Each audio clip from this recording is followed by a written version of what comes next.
नमस्कार, मैं डॉक्टर जेके और आप देख रहे हैं मेरा YouTube channel health awareness with JK. आज की वीडियो में आपको बताऊंगा कि हमारे भारत का मेडिकल सिस्टम कैसा है। मतलब इतनी पढ़ाई, इतनी महंगी पढ़ाई, फार्मेसी की पढ़ाई, पैथोलॉजी की पढ़ाई, या इतना महंगा बिजनेस, निजी एम्बुलेंस का बिजनेस, लेकिन करप्शन और चिकित्सा माफियाओं के कंपटीशन की वजह से इतना स्ट्रगल है कि आदमी की हालत कैसी है ये मैं आपको बता रहा हूँ। मतलब आप फार्मेसी की इतनी महंगी पढ़ाई करो, पैथोलॉजी की इतनी महंगी पढ़ाई करो, या आप निजी एम्बुलेंस का व्यवसाय शुरू करो। अब देखिए इनमें कैसे घोटाला कैसे कैसे होता है, कैसे कैसे स्ट्रगल है इनमें। ये स्ट्रगल और करप्शन बढ़ता जा रहा है सिर्फ और सिर्फ कंपटीशन के चलते। करप्शन में भी इतना ज़्यादा कंपटीशन है कि अब क्या बताएं आपको।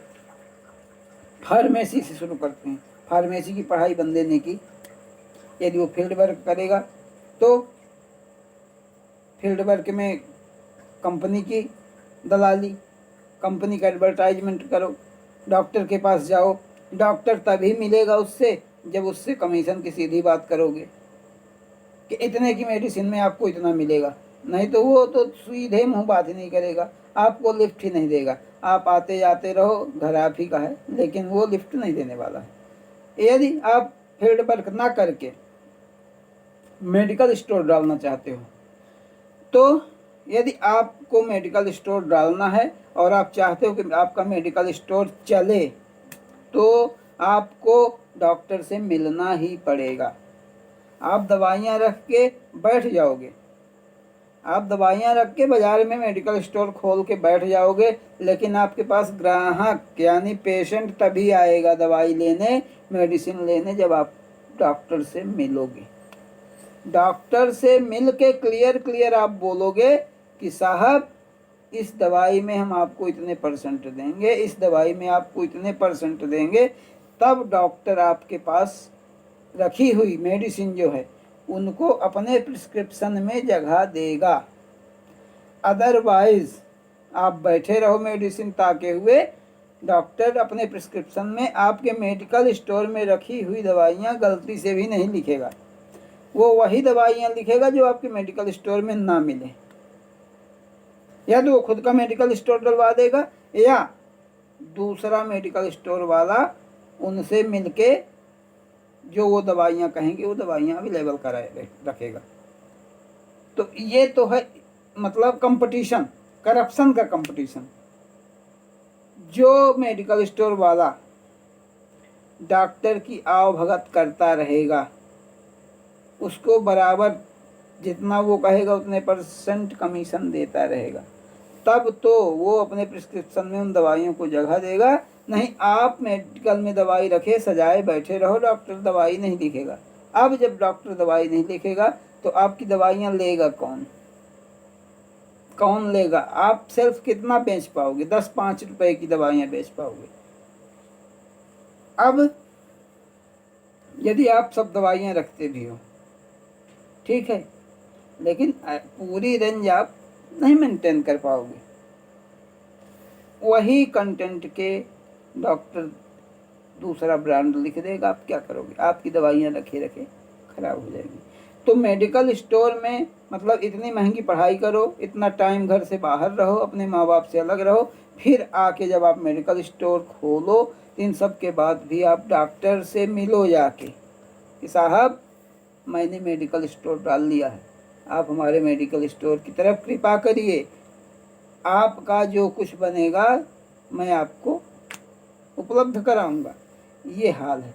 यदि आप ऐसा नहीं करते हैं तो आपके बगल वाला जो मेडिकल स्टोर है दूसरा, वो ऑफर दे देगा डॉक्टर को, अब लो आप बैठे रहो, उसके पास मरीजों की लाइन लग जाएगी।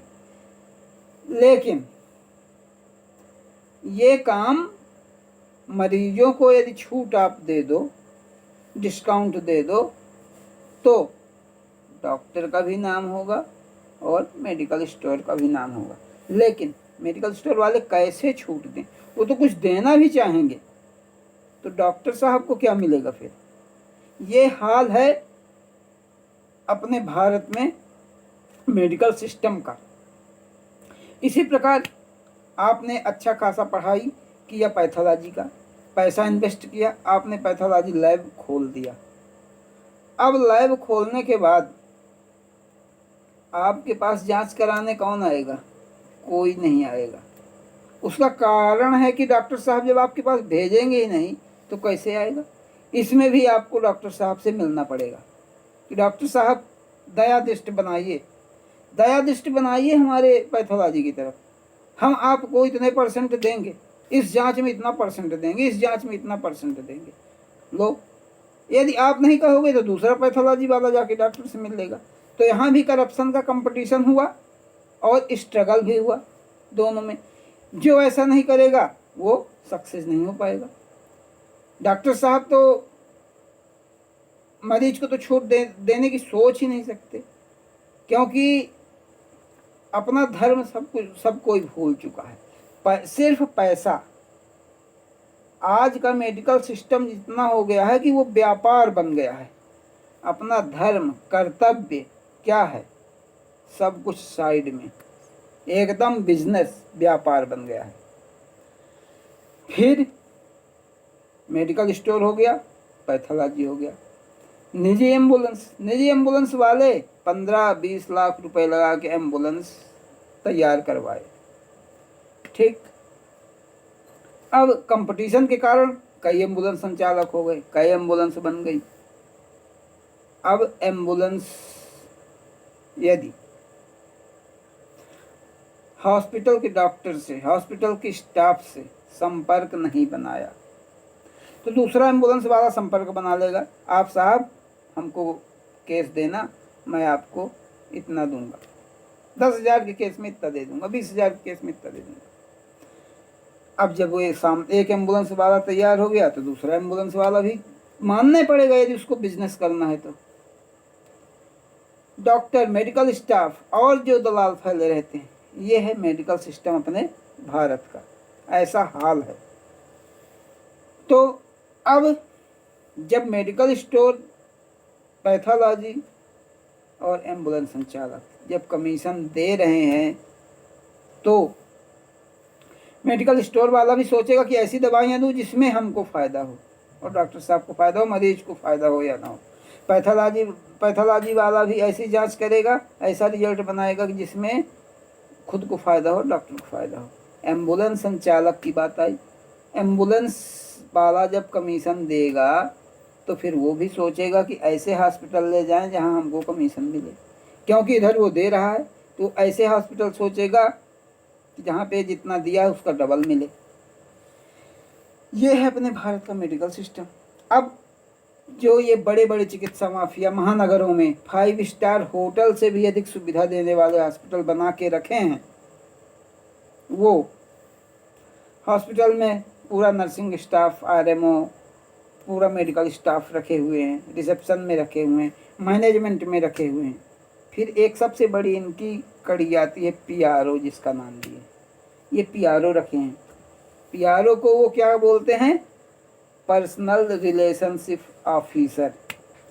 जब आप इतना बड़ा हॉस्पिटल डाले हो, पूरा स्टाफ रखे हो, तो पर्सनल रिलेशनशिप ऑफिसर का मेडिकल में क्या काम है? लेकिन मेडिकल चिकित्सा अब रह कहाँ गया? चिकित्सा तो व्यवसाय हो गया है। तो व्यवसाय में पीआरओ का सबसे अहम रोल होता है। पीआरओ को सिखाया जाता है कि आप जाओ, छोटी जगहों में जाओ, छोटे हॉस्पिटल में जाओ और ऐसा जाल फैलाओ कि वो हमारी इशारे में, उंगली के इशारे में नाचें। अब वहाँ से पीआरओ आएंगे। आए छोटे शहरों में, हॉस्पिटलों में मिलेंगे, अच्छे अच्छे डॉक्टरों से मिलेंगे, एम्बुलेंस संचालक से मिलेंगे, क्लिनिक में मिलेंगे और ये कहेंगे कि आप हमारे हॉस्पिटल पेशेंट भेजो, मैं आपको इतने परसेंट दूंगा, यदि इतना बिल बना तो इतने परसेंट आपको दूंगा। एम्बुलेंस वाले को बोलेंगे आप हमारे यहाँ पेशेंट छोड़ो, हर केस में मैं आपको इतना दूंगा। यहाँ तक कि एम्बुलेंस स्टाफ जो रहता है, टेक्नीशियन रहता है, ड्राइवर रहता है, उनको तक लालच देते हैं कि आप हमारे हॉस्पिटल लाओ, हम तुरंत आपको इतना पेमेंट करेंगे। ये हाल है हमारी चिकित्सा व्यवस्था का। न कोई हॉस्पिटल वाला, न कोई मेडिकल स्टोर वाला, न कोई पैथोलॉजी लैब वाला, कोई नहीं चाहता कि मरीज परिजन को 4 पैसे की छूट दे दी जाए। जो ये हम पीआरओ रख के उनको पेमेंट दे रहे हैं, जो हम मेडिकल अटेंडेंट को दे रहे हैं कमीशन, डॉक्टर को कमीशन दे रहे हैं, एम्बुलेंस संचालकों को कमीशन दे रहे हैं, ड्राइवरों को दे रहे हैं, वो कहाँ से दे रहे हैं? मरीज से ही पैसा लेके देंगे। इतने दयालु, इतने बड़े धर्मात्मा नहीं है कि वो अपने जेब से देंगे। तो जो आप मरीज से बिल बना के पैसा ले रहे हो, सबको कमीशन दे रहे हो, यदि वही पैसा आप उनको डिस्काउंट रूप में दे दोगे तो उनकी आत्मा आपको दुआ देगी और वही वो पैसा उनके बहुत काम आएगा, क्योंकि उस कंडीशन में मरीज परिजन बहुत परेशान रहते हैं। यदि आपने 1,00,000 रुपए में 1,00,000 रुपए के बिल में आपने 20 से 25,000 कमीशन बांट दिया, यही यदि 20 से 25,000 रुपए आप मरीज को इलाज में छूट दे दोगे तो उसको बहुत सहूलियत होगी। ऐसा आप नहीं करोगे, क्योंकि चिकित्सा को बदनाम करना है। आप व्यापार बना रहे हो चिकित्सा को, अपना धर्म कर्तव्य सब भूलकर व्यापार बना दिए हो।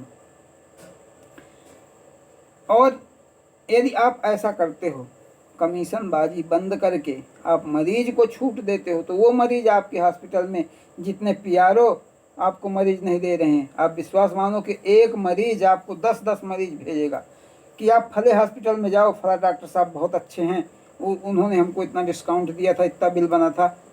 मरीज अपने आप जाएगा, आपका जो है एडवर्टाइजमेंट अपने आप होगा, इन सब की ज़रूरत नहीं पड़ेगी। लेकिन ऐसा नहीं करना है। समय कहें या क्या कहें, चिकित्सा व्यवस्था को चिकित्सा व्यवसाय बना लिया गया है। यदि आपको मेरा वीडियो पसंद आया है तो प्लीज़ मेरे वीडियो को ज़्यादा से ज़्यादा शेयर करें, और मेरे चैनल में यदि पहली बार आए हैं तो मेरे चैनल को सब्सक्राइब कर दें तथा बेल आइकन का बटन दबा दें, ताकि इसी तरह की वीडियो आपको सबसे पहले नोटिफिकेशन के रूप में मिल जाए, क्योंकि मेरे चैनल में इसी तरह की वीडियो आते रहेंगे। और आपको जिस संबंध में जानकारी चाहिए बिल्कुल कमेंट्स करिए, मैं आपको वो वीडियो उपलब्ध कराऊंगा। धन्यवाद, आपका दिन शुभ हो।